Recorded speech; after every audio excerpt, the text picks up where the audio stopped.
Please, hide me. The person who visited my apartment late at night was the top secretary of our company who seemed to be battered. Why would such an unreachable beauty, whom I had never even spoken to, come to me?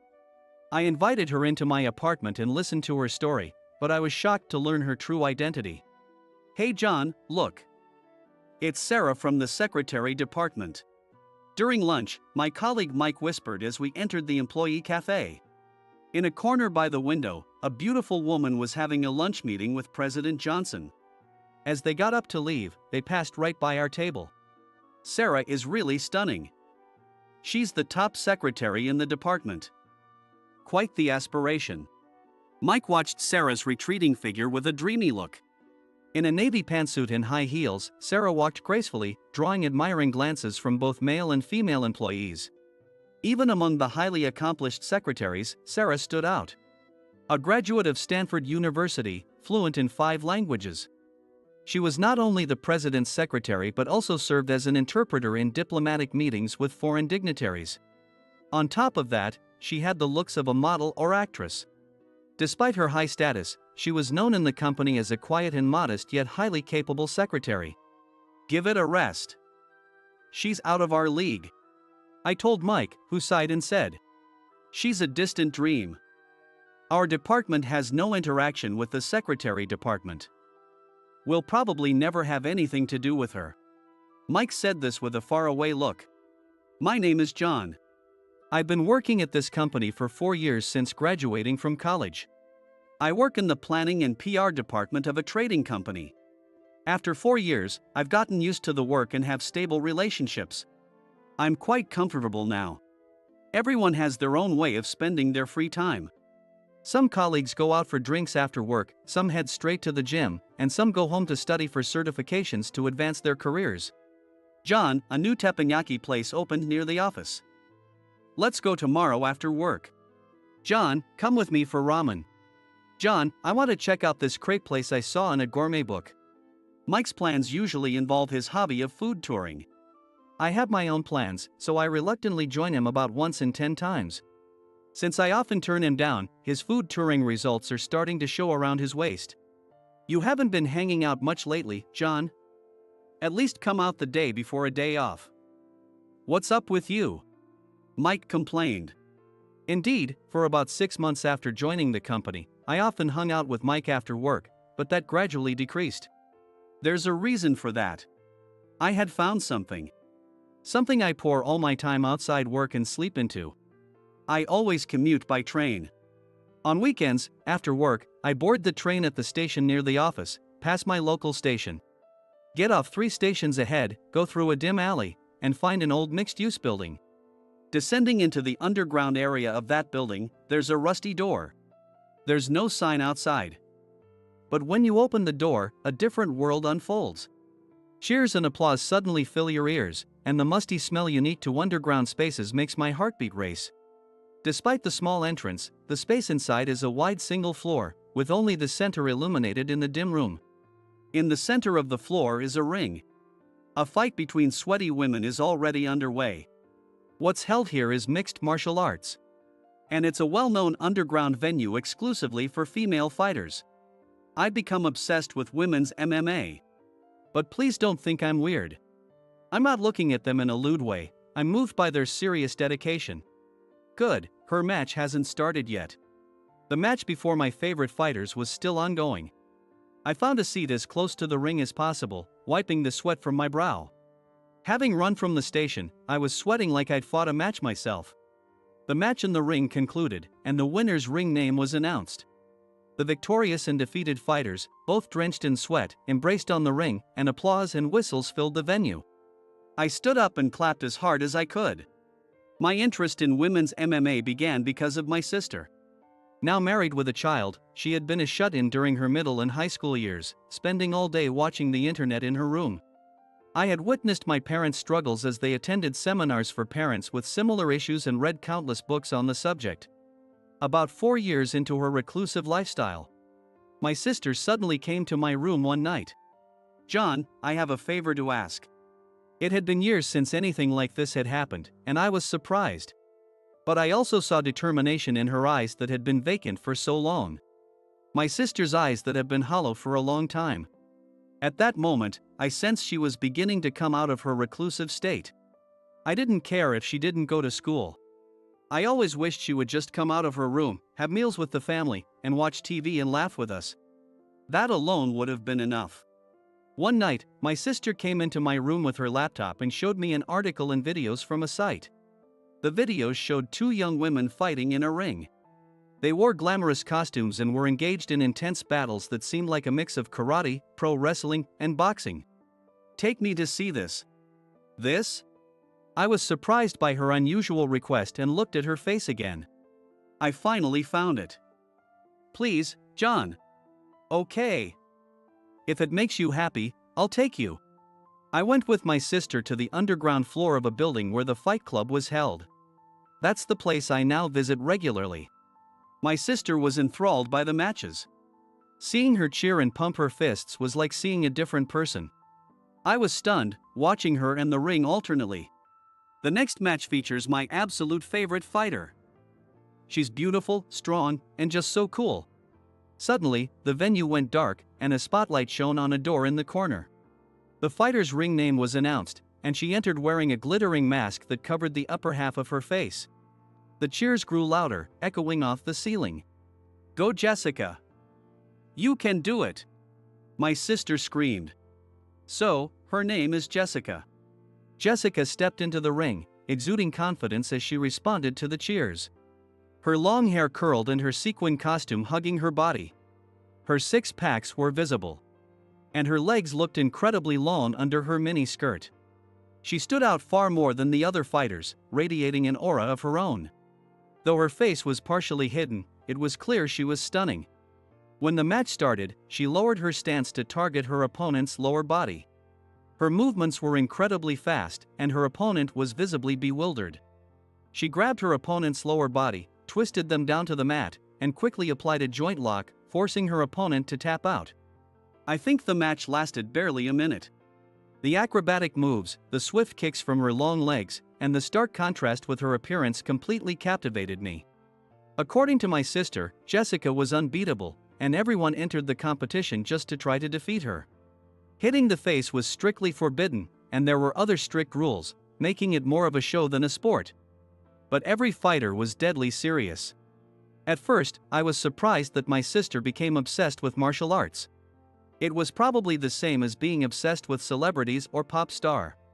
Eventually, my sister overcame her reclusiveness and truancy. She graduated from high school and is now married with a child. After getting married, she distanced herself from underground martial arts, and we stopped going to the matches together. Since then, I've been attending the matches alone.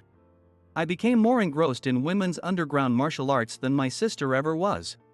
I kept this from my sister, but on weekdays without matches, I would go straight home after work and gather information about Jessica on my computer. On weekends, I would attend the matches. Recently, Jessica's first fan meeting was held. Hey, did you hear about Jessica's fan meeting? Are you going? My sister called me for the first time in a while. I could hear her baby crying in the background. Of course not. I only went with you. I'm not that interested. I see. I wanted to go to the fan meeting. I was hoping to hear about it if you went. My sister lives far away now. With a small child in the distance, she couldn't attend the fan meeting. I'm sorry for lying. After hanging up, I apologized to my sister in my heart. I had worked so hard to get a ticket for the fan meeting. The day before the event, I got a haircut, and ever since securing the ticket, I had been using facial masks after my evening showers. After all, I would not only see Jessica but also shake hands and talk with her. On the day of the event, the usual underground floor of the mixed-use building was transformed into the fan meeting venue. The line stretched outside the building. I knew she was popular, but this is incredible.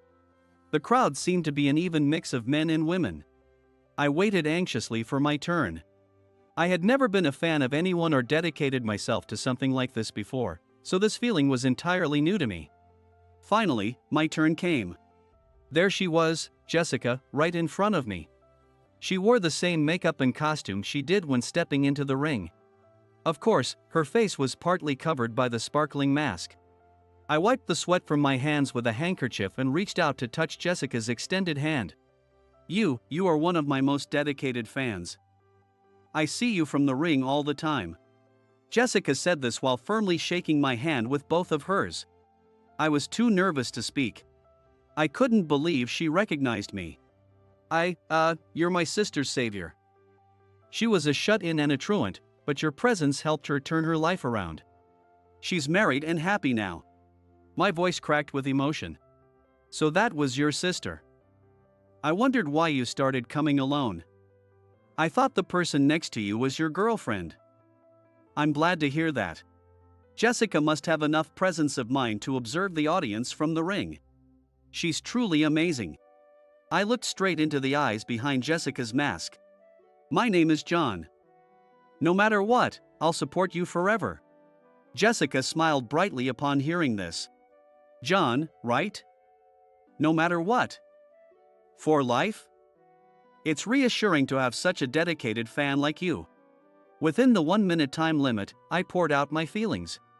Even on the train ride home, I was floating in a dreamlike state.